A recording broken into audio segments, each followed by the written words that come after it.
Reed, what in the hell's going on around here? First we take a week off, and now we're doing 2 green takes in a row? We're crazy. I don't know what, I'm lost. Well, I hope you're looking forward to our special guest, where tonight we interview the devil. We're reviewing Hell House again? Yeah. Now, here's Mr. Midnight, Jack Darrow. No, this week we watched Late Night with the Devil, We did. a movie we've been anticipating for a long time, actually. We've been talking about this, and it's been out in theaters for a couple weeks, but we said no. Let's wait till it's on Shudder, because we love Shudder. Sponsor us, Shudder. So it's finally out on streaming at home. So now we watched it. Now we're doing our green takes. Much like Hell House and When Evil Lurks, this is a movie that did not get widely publicized, but that you lovely folks out on the internet have really been ballyhooing, But chatting a whole bunch about. I would say it's popped up more than I expected. I've seen this on like mainstream media, so it somehow broke through. Clearly the marketing team did a good job getting this more spread out. It was an IFC Midnight movie, so it has like somewhat big studio behind it. There was 19 studio logos before the start of this. It just kept going. I thought it was a joke. No. I thought it was gonna be part of the movie, and they just kept going. It just kept happening. It was really strange. I guess these guys worked really hard to get this movie made. Yeah. It's good on them. I guess each studio gave them $40, so they had to keep getting more studios involved. Come on, A24, just step in there. Yeah. That's pocket change for you guys. That's like- 1/1000th of a get out. Ghoulie Movies supplied the shirts, and they're like, well, we need another one, because we need pants.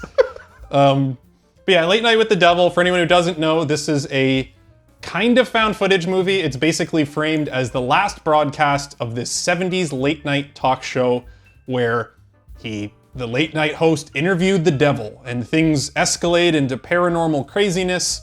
And we're kind of dropped into this live, the recovered footage of the live broadcast from Halloween night 77? 77. 77. Yep. Very accurate period piece. Obviously, neither of us quite remember the Johnny Carson show, but just you can tell it's set in the 70s and really lives in there. Starring Green Corner fan favorite, David Dastmalchian. Yeah, Dastmalchian. I don't know.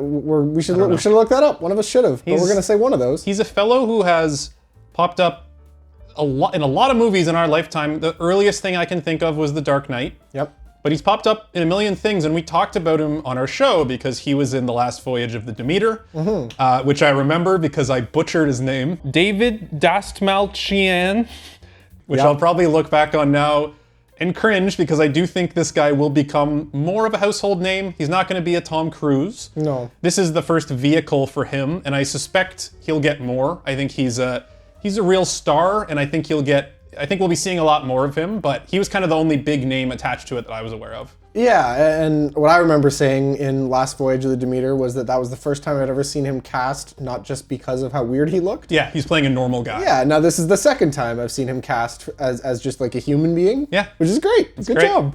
So this is Green Takes. We'll do our kind of spoiler-free first thoughts and just kind of general impressions, and then we'll get more into spoiler review later on, but we will give you a warning. So Avery, why don't you let me know what you thought? I loved it! Loved it! This movie was so good. This was one of my favorite movies I've seen in a really, really long time. Wow. It was, awesome. Go watch this, all of you. I would say go watch it before watching any more of this video, for sure. If you have any interest in horror, go watch it right now. As whiny internet nerds, one of my favorite things is whining about horror movies, about all the things like, you should have done that or done this, or this did all of it. This did all of it right. I have no notes. The pacing and the use of the budget and all of the ways that they found to weave, amazing. Just That's a stunning awesome. project, and I loved it. That's great. I mean, I liked it as well. I did not expect you to love it this much. This seems more like a Reed movie in concept, at least. But that's great. I really like this movie. I'm not at the same level as you. I think my biggest issue is that my expectations were misaligned with what it was going to be.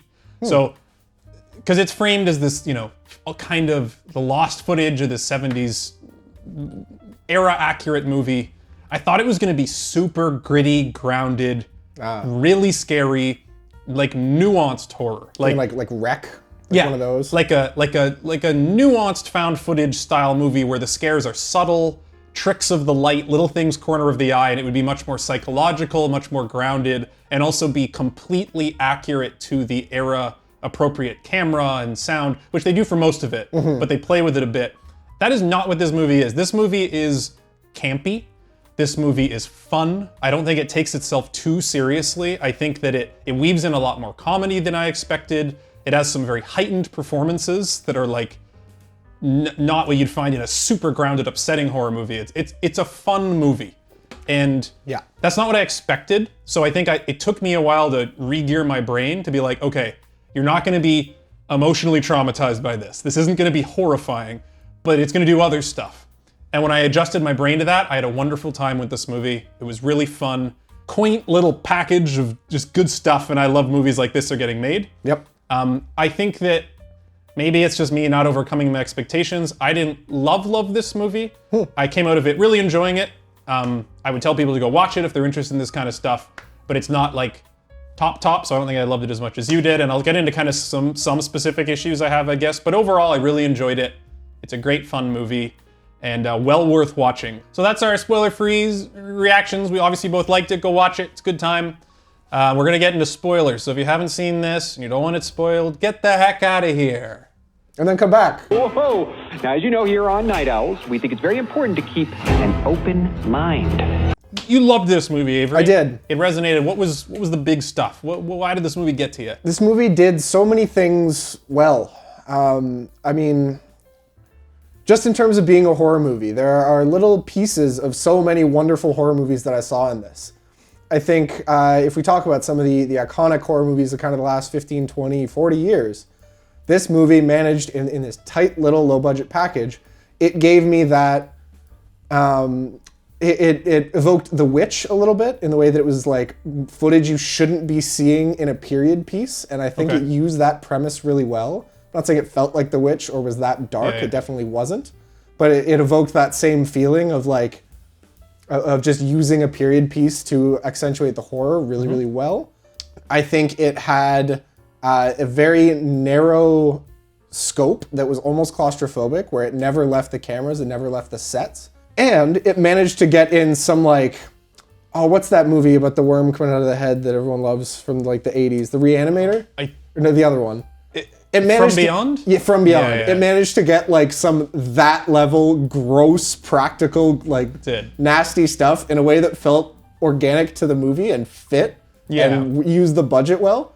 And just these are so many, like my favorite part of 6 horror movies were in this and all used effectively and tied together. Yeah. And that's probably my favorite thing. And on top of that, I think it was scary. Like not all of it. It was goofy. It wasn't The Witch, right? It wasn't tense throughout. Yeah. There were absolutely moments where I'm sitting there like, oh man. So I was not scared by this movie. It didn't spook me, which is not necessarily a problem. I've watched lots of great horror movies that didn't scare me that I still love as movies. So that's not a prerequisite. I didn't find it that scary.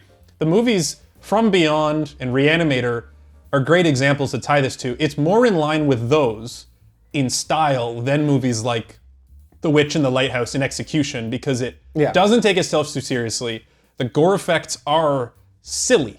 It plays up, and that's why I was thinking how campy this was, how it plays more like an old B movie, like the worms coming out of the stomach and the worm coming out of the head, and even like the levitation in the chair with the exorcism. None of that was meant to look photorealistic.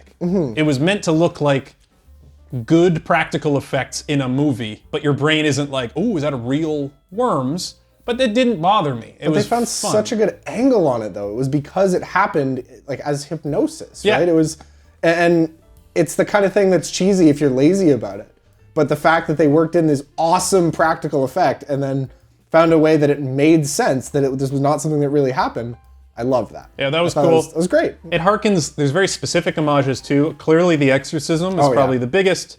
Christou's projectile vomit, I was like, oh, there's an exorcism callback. And then the girl's possession was almost satirical of the exorcism. Like down to the girl looking exactly like Regan, some of the manner of speaking, the way she swears and uses like really aggressive language. That's clearly not a rip-off of The Exorcism, but like clearly a strong homage. Yeah. So this is a love letter to horror movies, I think, in a lot of ways, which is also great because David Dastmalchian is a huge horror movie fan, I've watched more of this stuff than you have, but I really love horror movie documentaries. Stuff like Eli Roth's History of Horror, and some of the other stuff on Shudder that are more like horror documentaries. Is it like Jim Bob's horror? Joe Bob's is another great example.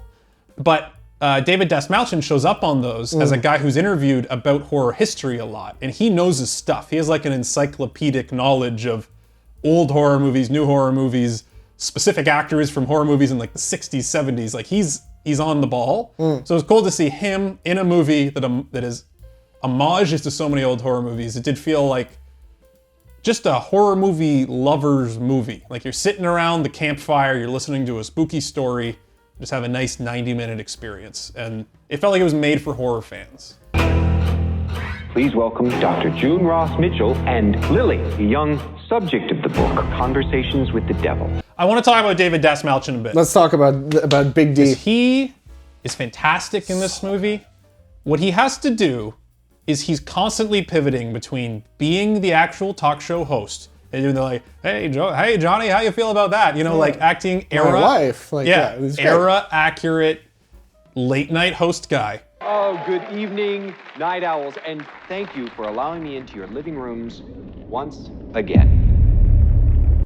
And then weaving in the little moments where he breaks face, where the fourth wall breaks, where he's genuinely scared.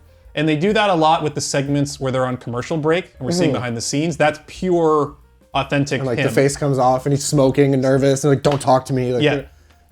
But he does that really well, and then he weaves in those elements in the live performance in really subtle ways. When something genuinely scary happens, he kind of breaks face for a moment.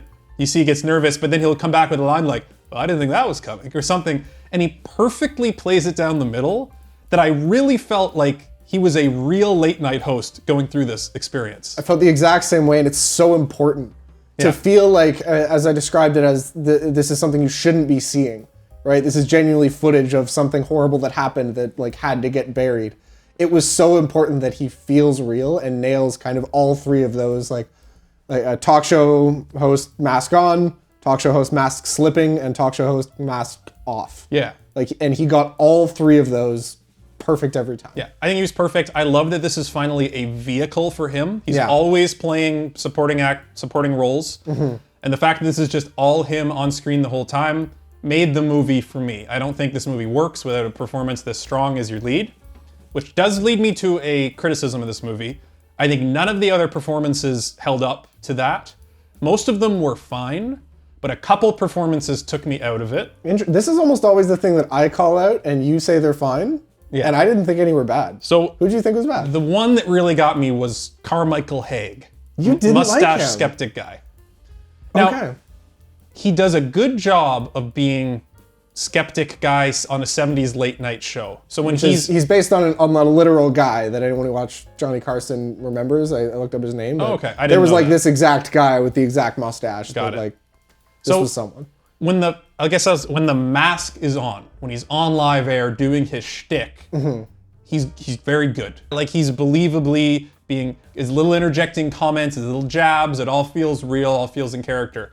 What he's missing, and that David Dastmalchian did perfectly, is the mask slipping moments. I never bought the mask slipping moments. When stuff starts getting real, when stuff gets scary on set, there's no inverse side to him to me. He felt always mask on, and I never bought the actually scared or actually engaging behind the scenes performance in the way that I did with David Dastmalchian.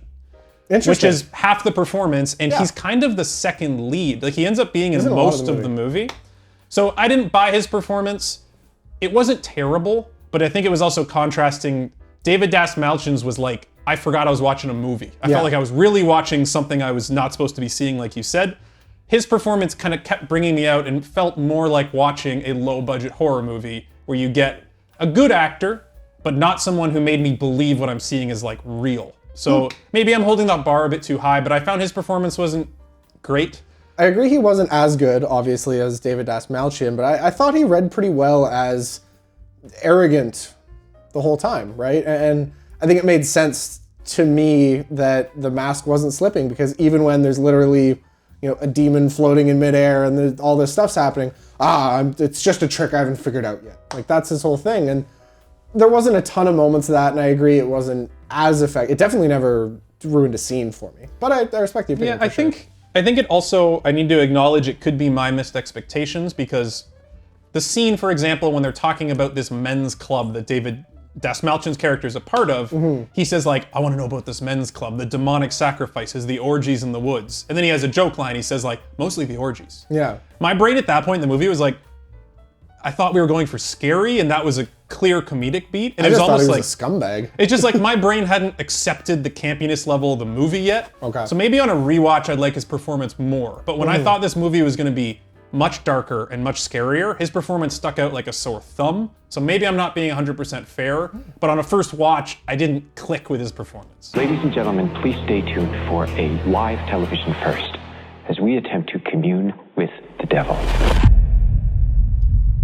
So I guess we should talk about the era accuracy, because they make real strides to make this look like a show shot in the 70s on film live.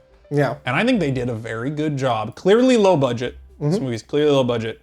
And it's, you know, there's little slippages where I'm like, that was a little bit of a modern camera movement or a slight anachronism. So it made sense in the last kind of 10 minutes once we go beyond the studio. I'm like, okay, you can have a regular camera there. Full fourth wall break. There were a couple of moments, and I would say that was the most bothered I was by the filmmaking at any point. It was a couple of moments early on where something kind of spooky was happening, and just like a regular HD camera did like a pan around them while they were sitting, and I was like, oh, no, don't do that. You ruined it. Now I don't feel like I'm looking through the studio camera. Yeah, it wasn't a perfect representation of the era. Like, you couldn't pass this off as having actually aired in the 70s. I'd say that bothered me more early on. Yeah. Because I thought they were so close that it was like 99% believable. And then these little slippages, and I'm like, I feel like if you just tidied these up, it would be 100% like could have been shot in the 70s. I will say my tune on it changed a bit, that the end goes full 2001 Space Odyssey, HD cameras. It totally breaks the medium. And again, I think in a way that worked within the story. And it also then made me less upset they didn't nail it early on, because I'm like, this isn't trying to pass off as a perfect representation. They're having fun with the medium, but at the end of the day, they just made a movie they wanted to make, and they played with the medium, but this was not meant to be like a completely historically accurate version of something shot in the 70s. I think it was probably a limitation. It was probably a couple, especially early on, it was probably a couple of those shots where they're realizing like, this just really isn't looking good if we stick to the grainy studio camera in a fixed spot. Like we just got to make a tough call here. And so like, we're just going to put in the better looking shot, even if it disrupts the immersion. And even like a little bit, like when they go to commercial, they cut to that black and white grain camera that's following around back studio. And at first I'm like, oh, is this supposed to be like the behind the scenes coverage? Yeah. But it's pretty obvious it's after a couple scenes that it's not, because they're cutting between two camera angles. It's shot very cinematically, like dolly shots. Clearly that was not supposed to be like of the found footage. That was supposed to be outside the medium. Yeah. Which, again, isn't a problem, but it was kind of like, I had to have my brain turn off the, like, everything is era accurate. Because there was enough slippages that wasn't, like, a thing they preserved, which is fine. And other movies have done it. I think it's really expensive and hard to pull it off perfectly, though. So I understand it. I really liked the feeling of kind of being trapped in this studio. I just think that it's so important to have an effective horror movie to just have your scope limited and your rules kind of set out. And I just think that that's something that so many horror filmmakers don't understand, or at least don't live by. And just the fact that we were living from this one angle on this one stage, and there was that, like you mentioned, you didn't find the movie scary, which I get, but a couple of the moments when they were trying to bring out the demon and going back, and like there was the tug of war of like, okay, no, this is too dangerous, we shouldn't do it. I felt very genuine dread building. Okay. And I felt like I was sitting in the front row of the audience like, oh, don't do it. It was a mixed bag for me. I think there was the scariest moments for me were the human reactions. So when David Dastmalchian is breaking face and being like, we're gonna cut to break, and he's clearly worried, he sells being worried so well that I was like, oh, now we're getting into it. When it went to like the special effects being what is the scare, like when the girl's head turns into a light explosion and there's lightning flying everywhere. I was going to talk about that, but yeah. None of that is scary. So it was almost like the human reactions to the things happening, them finding out Christou died, was a good little like moment of dread buildup. Yeah. But then everything that was like over the top camp, like the girl levitating in the chair, the worm bursting out the head, the light show at the end, these aren't bad sequences, they're fun, but they were never scary. So that's why it was a mixed bag for me in terms of actual scares. Get out there, Mr. Midnight. I agree, kind of that last, like not the last 10 minutes, but the 10 minutes before that, where it does turn into a light show. It was not the best part of the movie, where she levitates and her head explodes and she kills a bunch of people. And I don't know what you do. I mean, at this budget with this kind of horror movie, I just don't know that anyone's ever found the right answer. Because I mean, we talked about Hell House 1, where the answer was nothing. Yeah, don't show it. There's like one guy in a cloak and the camera shakes and we go away. But then, I mean, we talk about all these where the nun levitates the entire house and there's a billion I thought what they did was pretty darn good. It's a catch-22. We might have been upset no matter what. It's tough, right? I think what they did was good. I think I was really hit hard when Gus, I was rooting for Gus, man. I knew he was going to die, but like Gus getting killed in a way that was foreshadowed in that scene actually was a pretty big gut punch for me. And then like I thought some of the parts were visually effective, like the doctor getting hanged gave me a little bit of the Hereditary. Like they did enough within that scene. And I think the split head effect was better than a lot of similar effects I've seen in higher budget movies. It's like, that's what I'm saying. It's like a mixed bag. Like when she's like lightning arming like this, it looked like Dragon Ball. Like it didn't look good, but then her head splits open. I'm like, oh, that looks pretty good. Yeah. And that's just low budget horror. It's just like shot to shot, things are completely believable, and then all of a sudden you're like, oh, all right, well, it's best they could do. Yeah. And you kind of, if you want to watch lower budget horror movies, you kind of got to roll with the punches a bit, because there are just some limitations. And overall, they pulled off everything really well. No one's going anywhere. How could you let it happen, Jack? How could you let it happen? Please be warned, anyone with young children in the room. Did you notice who the actor was that played the stage manager? The tall black guy? Yeah. That wasn't Salome guy, was it? No, this is very important. It was Green Corner legend, Christopher Kirby, most famous for playing Gideon Danu in Star Wars Revenge of the Sith. You'll all remember him from this famous scene. Senator, I fear you underestimate the amount of corruption that has taken hold in the Senate. Gideon Danu himself. I'm watching the movie, I'm like, where the hell do I know this guy from? And it was Gideon Danu. What was the Green Corner he was on? I remember this. Upgrade. He was in Upgrade. Was he just one of the henchmen? He's just one of the guy who kills in the bathroom? He's the guy who kills in the bathroom. Oh my god. So, you know what? Gotta love getting Gideon Danu back on the big screen. I only wish to discuss this with one I trust. Going against the Chancellor without the support of the Jedi is risky. I think it's interesting that you talked about the performances. I think the Skeptic guy, it's fair to say he was maybe the worst. He's probably the worst performance. I think you could see the little girl, not Reagan, from the wrong angle. I thought she was effective, but it's hard to say she like acted, like her physical acting was good, but she was never like a human being. But I thought that both the Doctor and Gus punched above their weight. I thought they were both really solid. I agree. They gave performances much closer to David Dastmalchian. Yeah, I really was. I mean, I mentioned it. I was really attached to Gus, and I was rooting for that guy. He reminded me of Phantasm guy, Ice Cream Man. Just because he's bald. Just because he's bald and is like the wholesome guy that you root for in a horror. Reggie. Yeah, and just kind of the role he played in the movie. A little different ending, unfortunately. Yeah, but I could see that. I wanted to ask you: have you ever seen a movie called Ghost Watch? No. Okay. I want to talk about it because I don't know when I'll ever get a chance to talk about Ghost Watch again. Maybe on our next deep dive? So Ghost Watch is a movie that came out, I believe, in the 80s, and it's basically the same premise as this. It's Halloween night, and it is the like nightly news Halloween special live broadcast found footage. So it's the actual master footage of the live broadcast. And it is about them sending a news anchor team to a haunted house in London to set up cameras, monitor the haunted house, talk to the family, and do interviews. And it's cutting between that and the studio, where they're interviewing skeptics, psychics, spiritualists to be like, that footage we just watched, do you think it was real? Blah, blah, blah. So obviously that's very similar to Late Night with the Devil.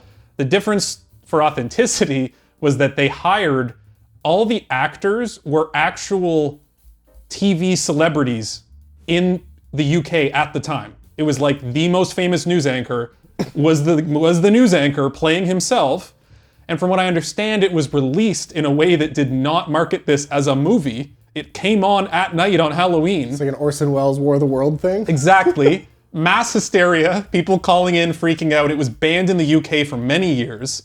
It's now on Shudder. It is one of my favorite Halloween movies ever. Wow. And I highly recommend, if you like Late Night with the Devil, it's more of the same. If you didn't like Late Night with the Devil, it might do the stuff that you wanted it to differently, because that's what I wanted to say, is that Ghostwatch is kind of, and maybe it wasn't fair to this movie, but Ghostwatch is what I thought this would be. Ghostwatch is really scary, and it never breaks the medium. There is no scene that breaks the fourth wall or that violates the authenticity. It is completely authentic, almost to a fault. I can see people saying it's boring, but it's little nuanced scares, little things corner of your eye. Like Paranormal Activity 4. Like Paranormal Activity 4. And I think I probably wanted this to be more like Ghostwatch because it's more in my taste. I like that approach to it better, and I would say that for this concept, Ghostwatch was my ideal execution of it, whereas this was a different take on it that appeals less to me personally. This was more of a campy take on that. Ghostwatch was like a super realistic take on that. Yeah. And I just wanted to call it out. It's an obvious comparison that I'm sure people will mention in the comments if I don't mention it. Right. But I wanted to call it out, and I think that's a good comparison to explain, like, when I talk about what I wanted this movie to be, that Ghostwatch is that version of the movie. And it already exists, and I don't need it again, but that's kind of probably where my misalignment with what this movie came from, was expecting something more like that, more committed to the bit, I guess, and trying to be authentic. I get that, for sure. And I think it's fair that, I mean, it would have been a different movie and possibly, almost certainly more scary if it had kind of committed to being more authentic and it felt more like found footage all the way through. I get that. And if you went in wanting that, it's just a different movie. Yeah. It's not this movie's fault, right? It's just, that's more a personal taste thing. But I wanted to call it out. Good to see you again, Jack. Lily, return to me. Well, let's hop into our scoring segment then. We'll, of course, as always, do our critical review and then our personal review. I guess I'll go. So my critical is probably gonna be lower than you're gonna be happy about. Just heads up. I'm gonna give this movie a B from a critical perspective. I think that it's really well executed. I think it set out what it wanted to do. It made the movie it wanted to be. I think that, like I said, not all the performances I think are totally up to snuff. I think there are slippages in the technical that are more budget related, but then also I think they went above and beyond in some areas. Like David Dastmalchian's performance is above and beyond. The commitment to the 70s aesthetic and trying to weave that all in, even though it wasn't perfect, I still really think was well executed. And I think the fact that it's 90 minutes helps this a lot, because it is the kind of movie that even if you didn't love this, it's well paced. It moves along. It's over before you kind of want it to be done. I'm gonna give it a B. And I think for my personal, I'm gonna go up to B+. I'm not gonna push it into A. Rationale being, I don't think I will jump at rewatching this movie or strongly go to my way to recommend it to someone. If someone was like interested in this, like, hey, have you seen Late Night with the Devil? I'd be like, yeah, it was good, just check it out. But I would not go out of my way to recommend this. There are other horror movies I'd probably recommend first. I enjoyed it. It appealed to me. I like this type of movie, so I'm gonna give it a B+. Like I said, I felt like I sat around for 90 minutes around the campfire and had a nice time with it, but it's not going up in my kind of Hall of Famers. It just didn't click with me like Ghostwatch did, and this is just personal. I kind of want to be fair. If I went to a horror movie film festival and this came on, I think this would easily be the best movie of the night. And I'd probably walk away from that film festival being blown away. Oh yeah. I think part of the problem is I came into this so hyped with such specific expectations, and it fell flat of that while still being really good. Another good example, I've talked about on the show VHS before. Yeah. It's a horror anthology series, comes out every Halloween. If this was a VHS segment, it'd be one of the best ones ever made. But again, you're not going into that movie expecting certain things. You would just be presented with this and be like, wow, that was a great, fun little experience. But I think my expectations hurt me a bit on this. It wasn't exactly what I thought, but I still had a good time. So I'm gonna give it a B+. Critically, I'm gonna give Late Night with the Devil an A-. I think that it absolutely belongs in the Hall of Fame for genre horror, especially kind of in the last little while. I think that you said it well, it executed on everything it set out to do really, really well. And even, aside from some of the performances, I think really the only criticisms you could level are more preference and kind of different decisions as opposed to mistakes. And I have to give it a lot of credit for just not making any missteps and creating such a tight movie. Especially, it was these two brothers that made it. We haven't talked about the directors yet. Yeah, no, we haven't. This is their third movie, right? And their first two were like low-budget Australian horror comedies, right? Like, so this is an incredible effort, and yeah, I think it would be tough for this to get to an A or an A+ just for scope, and also because of staying power. I mean, I don't think anyone's gonna come back to this like The Exorcist, really, as much as. Well, regardless of whether or not I think it deserves it, everyone's gonna forget about this in not too long. Personally, I'm not gonna lie to you, I thought about A+. I really did. Wow. I enjoyed it that much. I think I am gonna give it an A though. All right. I loved watching this movie. I don't tend to rewatch movies. I don't have the same like set of Halloween movies I rewatch every year. I think this would be some people, like some weirdos, but this would be a front runner if I did. I mean, it was just so tight and effective and scary, and I just loved the pacing. And I think that you get a lot from a rewatch. It has everything I want in a horror movie. And honestly, if I'm thinking of my favorite horror movies, and I understand I need to watch more. I haven't seen that many, especially a lot of the kind of Mount Rushmore-y ones. But if I think of my favorite horror movies and try to say the ones that are definitely better than this, it's like I got lots of fingers left. All right. Well, I'm glad you liked it that much. That's great. This would be a great one to watch with a group. Yeah. This would be a fun like Halloween movie night movie because it's not too scary. It's fun. It's short. This would be a good one to watch with friends. It has that one moment that all the girlfriends can look away from when the worms are crawling out. They give you a little bit of warning for that. They do. Yeah, there's good lead up. It's like everyone turn away. Big worm. And you're like, oh, don't look at that. So for our next segment, Reed, will you go get the incantation book? Yeah. So that we can summon the demon to talk about its experience in filming this? We do not have the budget to do a demonic possession at the Green Corner, but you can help with that by liking and subscribing to this video. Check out our Patreon, lots of fun stuff over there. We got an Instagram, we tease upcoming movies, all things like that. We really appreciate all of you tuning in at home. Hopefully you weren't possessed by watching this. And until next time, goodbye from the Green Corner. Bye.